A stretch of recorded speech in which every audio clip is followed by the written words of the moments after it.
Welcome friends to a review on the 2025 Toyota bZ4X, the electric SUV. For this latest model year, we mainly have two main updates to talk about. It is going to be the introduction of a new nightshade trim level, and the price has gone down dramatically compared to last year. The entry-level XLE, the price drops by about $6,000, and the limited trim level, like what I'm checking out here, the price goes down by a little over $5,300. But stay tuned until the end of this review, where I'm going to be sharing with you how you can get these vehicles at an incredible lease deal, because there are certainly some pros and cons associated with this product, but when you can get an incredible deal on this stuff, I'm willing to overlook a lot of things. And with that established, let's go ahead and let's just get into my driving thoughts.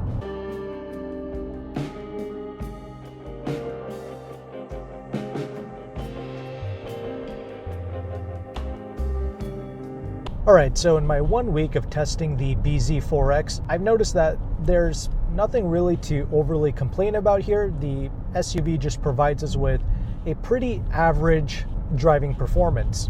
The ride quality is okay, it goes pretty well. I would say maybe the refinement needs some work, but I'll get to that. The range on these vehicles, it's going to vary between 222 miles and 252 miles. And again, that's going to depend on if you go with the XLE or the Limited, if you get the 18 or the 20-inch wheels, and if you opt for front-wheel drive or all-wheel drive. All-wheel drive is going to set you back a little over $2,000 on both the XLE and the Limited trim levels. You do get a bit more horsepower with the all-wheel drive, 214 horsepower versus 201 horsepower for the front-wheel drive versions. Me personally, I would rather save that $2,000 and go with the front-wheel drive models. And currently, that's what I'm driving right now, a front-wheel drive limited model, which is going to slightly help out with your range. And this vehicle needs all the help that it can get, because I've noticed that even after charging this vehicle up to 100%, I'm still not getting Toyota's range estimates. I got about 217 miles after charging up to 100%. And when you're driving more aggressively out on the road, that range figure, it dwindles quite rapidly. So in the real world, yeah, the range is not great. That's going to be one of the bigger cons. But driving wise, it's fine.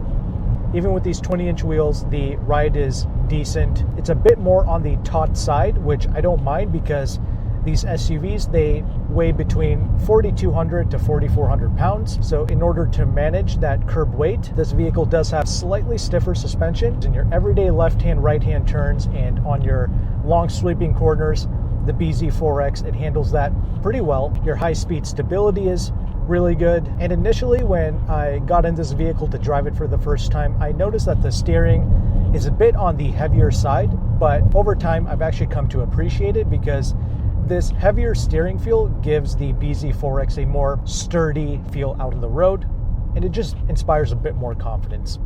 Brakes do a really good job of bringing this to a stop.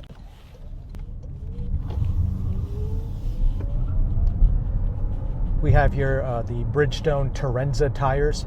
They offer decent grip, and even when you aggressively take your everyday corners, you get a bit of tire squeal, but nothing crazy. And of course, the traction control, that does intervene. But I would say handling, not bad at all, because this is a EV with the lithium-ion battery pack mounted under the floor. The weight distribution is really good. That also helps things out here. Now, as mentioned before, these vehicles, they produce between 201 to 214 horsepower. I believe when Car and Driver tested these vehicles, they got a 0 to 60 time of 6.4 seconds. And when you put your foot down, I was pleasantly surprised, because you do get that sensation where you're being pinned into the back of the seat. And when I did a test on the Honda Prologue, another family electric vehicle, I really enjoyed it. But I noticed that regarding the power, when you got on that throttle, you got no real acceleration sensations at all. It always provided a linear power delivery. Here, this behaves more like a traditional electric vehicle that's providing you all the thrust up front. You put your foot down, and you do kind of get knocked into the back of your seat. Nothing earth-shattering, it's still pretty calm and sedate regarding the drive, but it just provides you with a bit of jolt, a bit of fizz during your everyday family commutes. So power for me was never an issue, both around town and even out on the highway. Although I will say, competing products like the Hyundai Ioniq 5, when you get the dual motor setup, Those vehicles, it can do 0 to 60 in about 4.5 seconds according to Car and Driver. Placing this vehicle out on the road, that's not really an issue. I also don't mind the steering position. I think it's set up well so you can see the digital gauge cluster. That C-pillar poses a bit of a blind spot, but the side mirrors do a great job helping you out. But the final thing I want to mention is the refinement. So I did notice that this vehicle, it's producing a bit more wind noise and road noise than what I would like. Perhaps the Lexus RZ is a bit more refined. I personally have not tried the RZ, but I'm assuming that should be a bit more quieter. We don't have here double pane glass or anything like that on the sides. Certainly that would help in keeping some of that wind noise down. And these Bridgestone Turenza tires, they're not overly loud. We're just naturally getting a lot of road noise coming through the floor of this vehicle. So that's really it. The range and the slightly higher noise, that's my only two real cons that I have driving the bZ4X. And with that established, let's go ahead and let's transition into my interior segment now.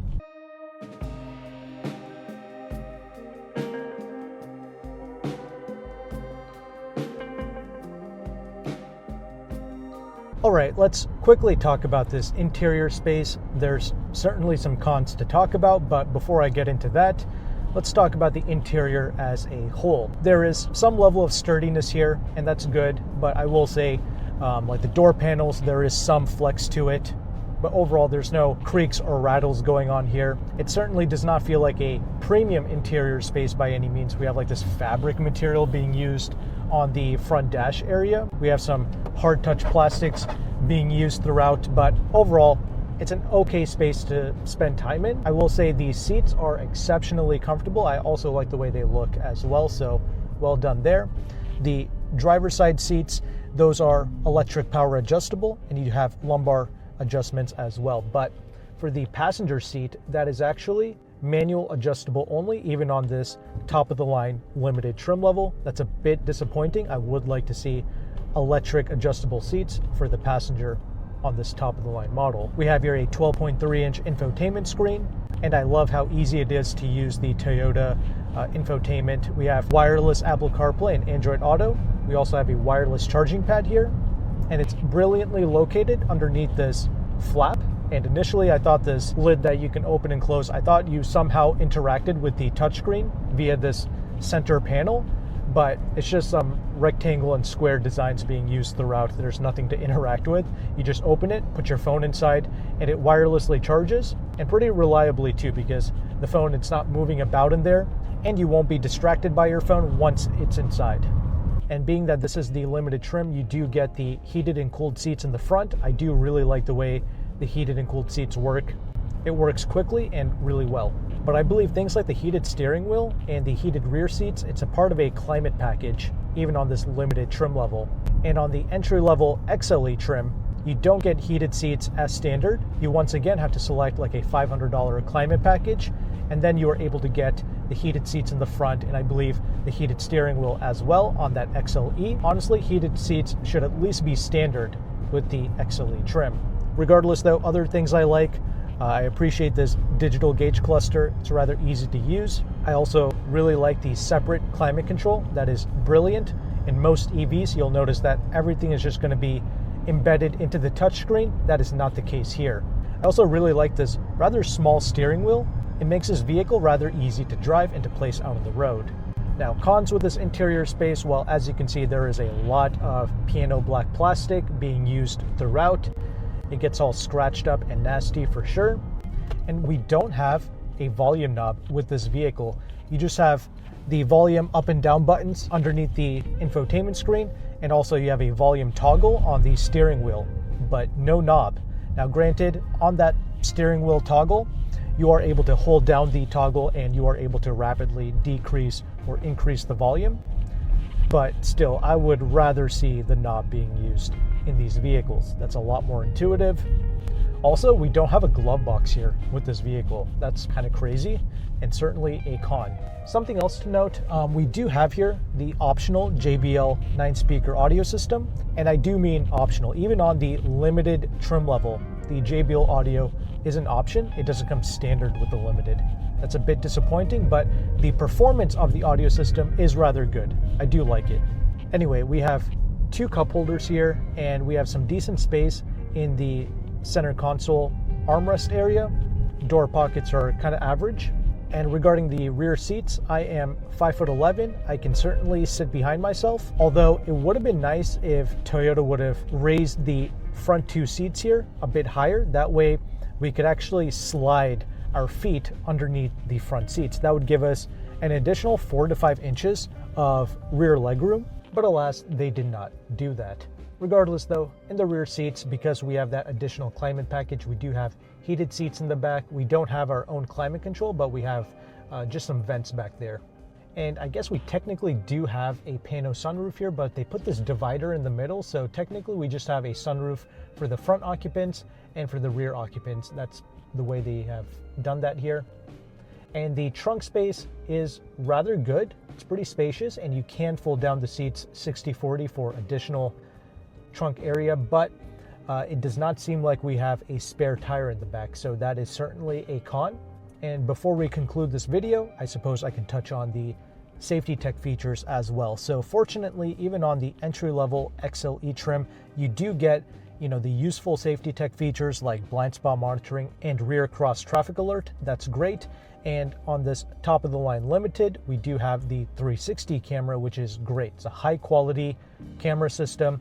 And anytime you come to a stop, whether it's at an intersection or you're trying to park the vehicle, the camera will automatically turn on. So that kind of helps you out in maneuvering this vehicle. But regardless of that, let's go ahead and let's conclude this review now.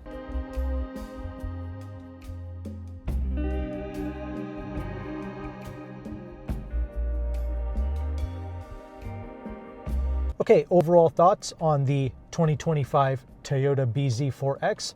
I mean, it does a lot of things really well, like handling, even the ride quality is pretty good, and the acceleration isn't bad either. And as mentioned before, the only 2 cons I really had was in regard to the range, which, if you're just using this as a city vehicle, this is like a business vehicle, or it's serving as a second or third cheap option for your family, then I guess the range isn't that big of a deal. And yes, I did say cheap. Yes, I do understand that these vehicles start at around $37,000.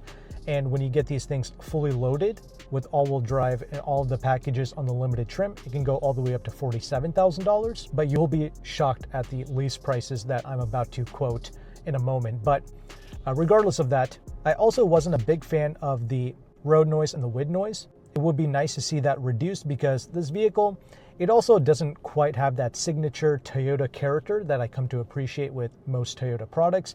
This kind of feels like a generic appliance driving experience, so it would be nice to just be completely isolated from the road and just double down on that, soulless, generic driving quality, right? So that's the only other thing I had to mention regarding the drive. Now with the interior space, overall, we have some good interior space and room in here, but there are some unfortunate design choices like not having a volume knob, not having a glove box. That's not cool. And we don't have like a front trunk or anything. You only get the rear trunk, which is fine. That's plenty practical, but you don't have a spare tire, it seems like, which is unfortunate. But the technology works great. The Toyota infotainment, really easy to use. We have the wireless Apple CarPlay and Android Auto, separate climate, easy to use digital gauge cluster. And if you do end up going with the limited, with the JBL audio, that's a pretty good audio system. Not amazing. Nothing here is going to light your world on fire, but it just does everything pretty well. Seating comfort is good, and you do get the useful safety tech features as standard, as I mentioned before. But as I alluded to earlier, one of the biggest highlights with the bZ4X, it's going to be the phenomenal lease deals that you can get with these products. So you can reach out to a Toyota broker named Jim. He's one of the largest Toyota brokers in the United States.